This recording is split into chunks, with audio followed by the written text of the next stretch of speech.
Hello, my name is Anusua. I'm a second year medicine student. Can I know your name and age, please? My name is Kathleen Ann Katahat. I'm 29 years old. Okay, Kathleen, nice to meet you. So today we are going to measure your blood pressure, and for that I have to tie this cuff around your arm and inflate it and listen and feel to your pulse. Is that okay? It's okay. This might be a bit uncomfortable, but I'm sure it won't hurt you. So shall we go ahead with the process? Okay, thank you. So at first, let's roll the sleeves up.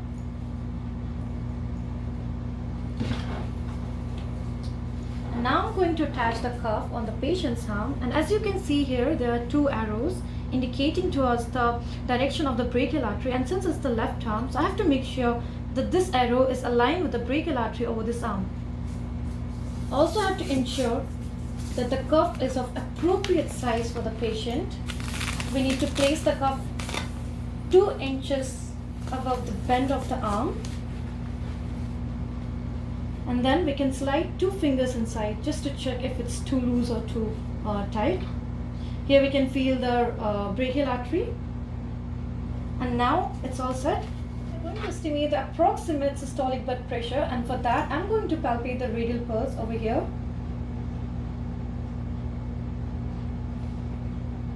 And I'm going to inflate the cuff until we no longer feel the radial pulse, and know the reading when the pulse disappears.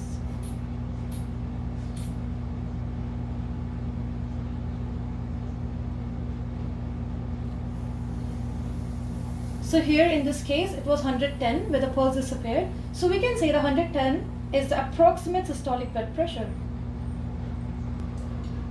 So after this, we wait for 1 to 2 minutes to get the exact blood pressure measurement, and then I'm going to palpate the brachial artery over here.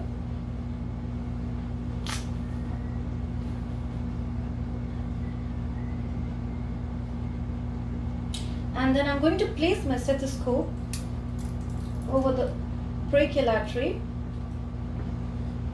So this is the diaphragm side and this is the bell side.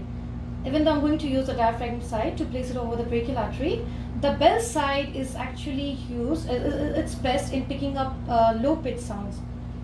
So here I'm going to place the stethoscope over the brachial artery. So now we are going to re-inflate the cuff 20 to 30 millimeter mercury above the approximate systolic blood pressure, and this is to avoid any kind of oscillatory gap, which is especially found in some patients, especially with hypertension, and not in all patients. So let's re-inflate the cuff.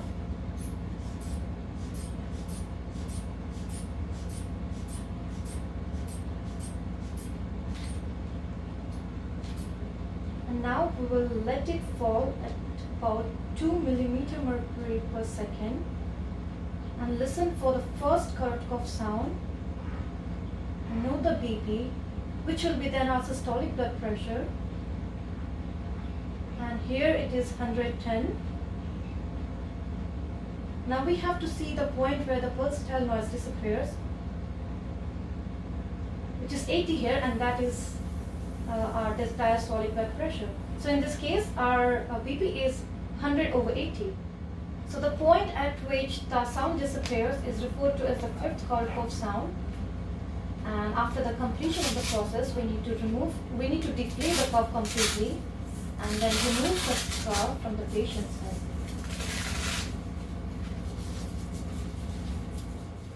So Kathleen, your blood pressure is found to be 100 over 80, which is totally within the normal range, and our procedure stands complete. Thank you so much. Thank you so much, Noah.